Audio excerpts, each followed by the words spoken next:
안녕하세요. 안녕하세요. 네, 여기는 문화다방 오연지의 여문다입니다.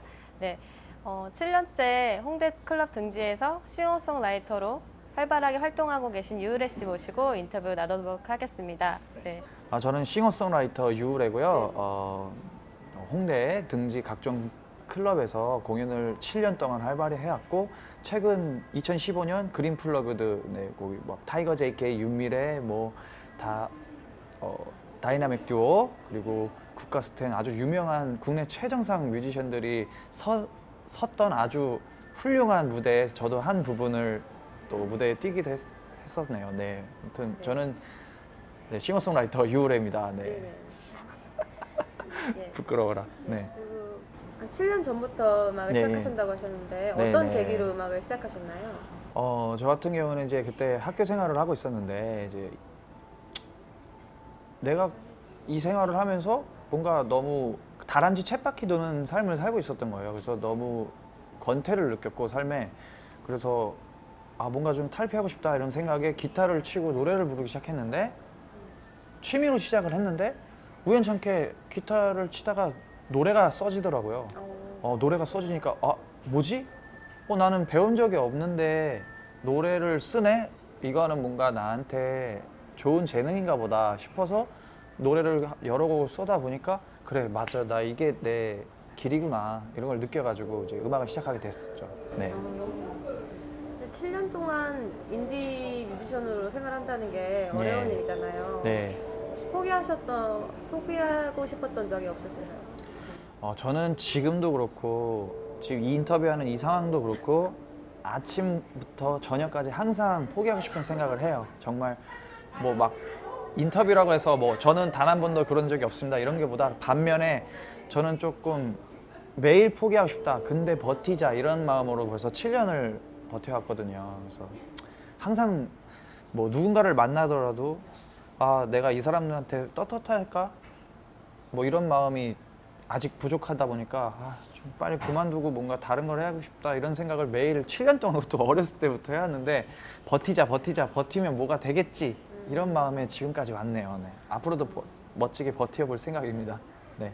가족들은 또 어떤 이야기를 하시나요? 저 처음에 이제 제가 지금 32살이거든요. 근데 이제 처음에 했을 때는 그래 너가 하고 싶은 걸 해봐. 엄마는 정말 많이 반대를 했었는데 아버지께서 해봐, 하고 싶은 걸 해봐 그랬는데, 이제 좀 나이가 차다 보니까 너 언제까지 하니 이런 가정 불화가 많이 생기기 시작하더라고요. 근데 너무 아쉬운 게 제가 여태까지 오래 버텨오니까 더 욕심이 나더라고요.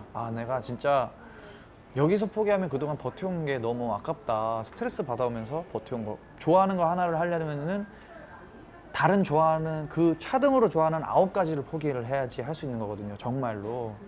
그래서 저는 금전적인 문제로 되게 많이 부딪혔고, 가족 간의 불화도 많이 부딪혔고, 이성 친구를 사귀더라도 돈 때문에 뭐 또 보여지는 측면 때문에 더 많이 갈등을 느꼈는데, 아무튼 뭐 가족들하고 조금 힘들죠. 네. 친구들도 이제 사회생활 하면서 이제 차도 사고 집도 네. 사고 이제 결혼도 하고 이런 거 보면서 또 네. 그걸 많이 느꼈을 것 같아요. 네. 몇 년 전인가요? 1년 네. 전인가요? 대안학교에서 예. 강연을 하셨잖아요. 네네. 근데 아마 강연을 하신 이유가 방금 말씀한 것처럼 이렇게 포기하지 않고 계속 네네네. 쭉 하셨던 것 같아요. 그거 강의를 하시고 나서 느끼셨던 점을 좀 말씀해 주세요. 제가 그때 대안학교를 나가게 된 계기가 이게 뭔가 사명감을 좀 느꼈어요. 그 대안학교 학생들을 처음 마주쳤을 때 솔직히 그 친구들은 좀 미안하지만 옛날에 내 모습을 좀 보는 것 같았거든요. 그냥 영원히 빠져있는 눈으로 그냥 앞만 쳐다보고, 근데 쳐다보는데 쳐다보는 생각은 전혀 안 하고 그냥 멍하고 나는 뭐하지 뭐 이런 생각조차도 안 하는 그런 건데, 제가 그런 걸 많이 느껴서 음악을 하게 됐는데, 뭔가 그 삶의 계기를 좀 더 나보다 빨리 깨달았으면 좋겠다. 그럼 훨씬 나보다 나은 사람이 될 수 있겠구나. 그래서 강의를 나가게 됐고, 그 사람들한테 PPT 같은 거 자료 보여주면서 지금 멈추면은 나중에는 겁나게 뛰어야 한다. 정말 그런 얘기를 많이 했었거든요. 그래서 그런 얘기를 해주면서 물론 저는 조금 더 그 친구들보다 더 안 좋은 삶을 살았다는 식으로 좀 더 포장을 해서 너네들 나처럼 되면 안 돼. 조금이라도 빨리 눈을 떠. 막 이런 식으로 좀 많이 강의를 했던 것 같아요. 네. 팬들하고 소통이 예. 활발하신 편이에요. 저 같은 경우에는 이제 뭔가 되게 무게감을 갖는 것보다는 제가 좀 더 다가가서 편한 사람으로서 남고 싶은 생각이 크거든요. 제가 앞으로 더 올라가더라도 동네 친구, 동네 오빠, 동네 뭐 형 이런 느낌으로 다가가고 싶어서 SNS 같은 걸 되게 많이 해요. 그래서 이제 제가 어떻게 살고 있는지 최대한 많이 어필하면서 아 별반 다른 삶을 살고 이렇게 다를 게 없구나 뭐 이런 것뿐만 아니라 또 되게 친근한 친구처럼 소통하고 싶어가지고 많이 하고 있고 또 제가 또 솔직히 뮤지션으로서 이런 얘기를 좀 들었어요. 막 팬이나 뭐 이제 공연 기획자분들한테 너는 너무 품위를 죽인다. 뭐 근데 저는 그런 생각을 전혀 해본 적이 없는데 그런 생각을 하시는 분들도 있더라고요. 그러니까 뭔가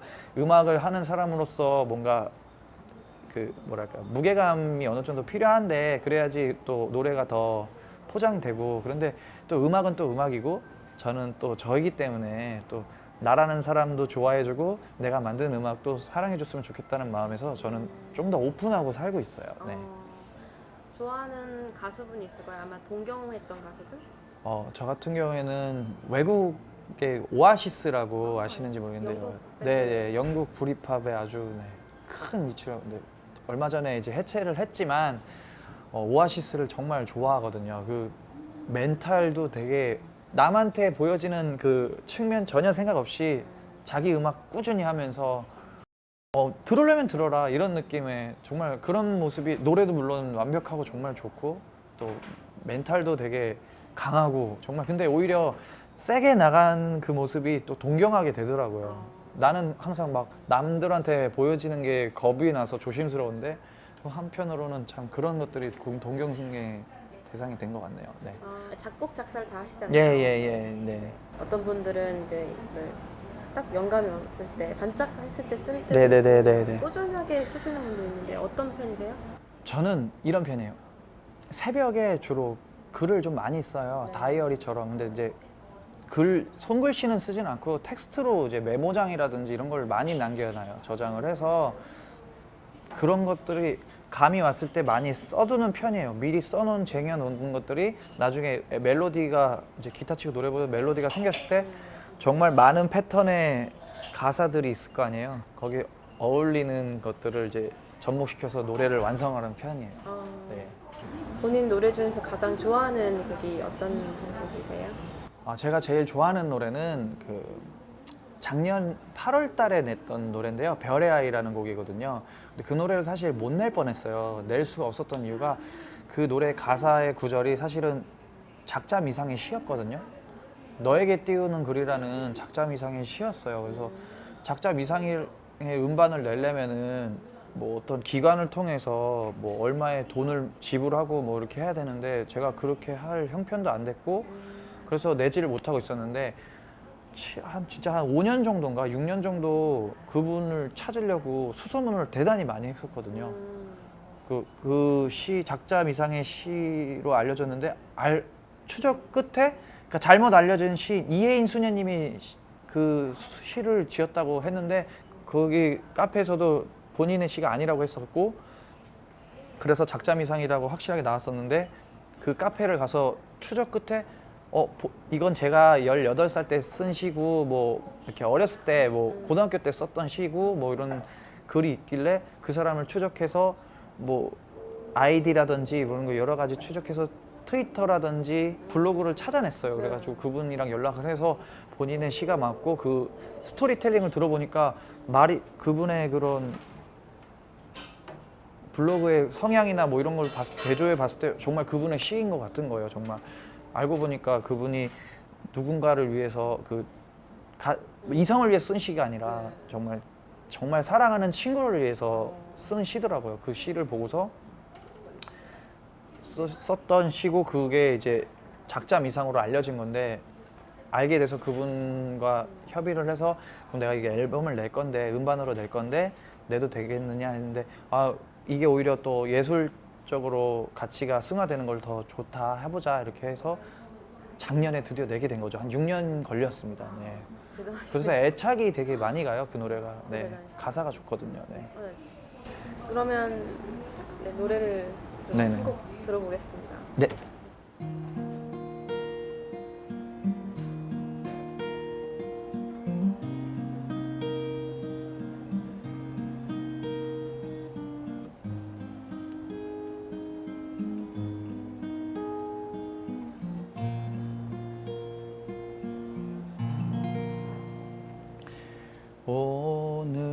오늘도 너를 따라 손잡고 걷고 싶고 손잡고 가는 길은 날마다 꽃이 되고 꽃 같은 그 입술은 내 삶의 흥이 되어 사랑을 말하기에 아직은 어리지만 내가 새라면 하늘을 주고 내가 꽃이라면 향기를 주는 비는 싫지만 소나긴 좋고 사랑은 싫지만 너는 좋은 너는 나의 별의 아이 너는 나의 별의 아이 내 가슴을 채워주는 너는 나의 별의 아이 오늘도 너를 따라 손잡고 걷고 싶고 손잡고 가는 길은 날마다 꽃이 되고 꽃 같은 그 입술은 내 삶의 흙이 되어 사랑을 말하기에 아직은 어리지만 내가 새라면 하늘을 주고 내가 꽃이라면 향기를 주는